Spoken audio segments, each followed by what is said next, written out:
ka. Kasi yung mga magpupunti, nakikita nila na sila ay may pasak-pasak. Tama? Pero kung maitim ka, makikita mo hindi. Hindi mo makita. Magugulat ka na lang, babagsak ka na lang. Ha?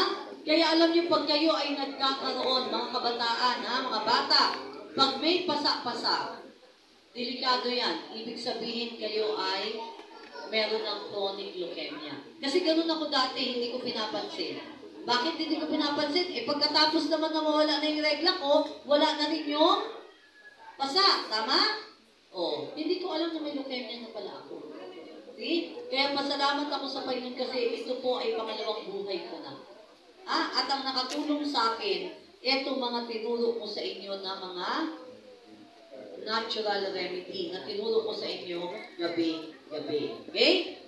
Ano ang turo natin para kayo ay magkaroon ng mahabang buhay na malusog, hindi yung mahabang buhay na gusto nang mamatay kasi sakit-sakit na lahat?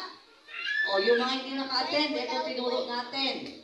Nutrition, exercise, water, sunlight, temperance, air, rest, and trust. Kailangan po natin magpahinga. At sinabi ko sa inyo kagabi, ipinakita ko sa inyo kagabi, na ayon sa Biblia, ang tamang pahinga ay sa ika-7 araw. At yun ay Sabado. Yun ang sabi sa kalendaryo. Yun ang sabi sa Pasyong Mahal. Yun din po ang sabi sa science. At yun din po ang sabi sa Biblia.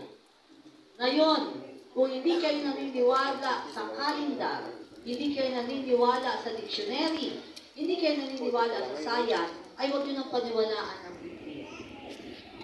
At huwag nyo nang paaralin ng inyong mga anak. Kasi sayang lang, pinapaaral nyo, tapos ayaw yung paniwalaan ng dictionary. Kung gusto nyong gumaling sa inyong mga sakit at huwag kayong magkasakit, please, sundin natin ang 8 secret of health.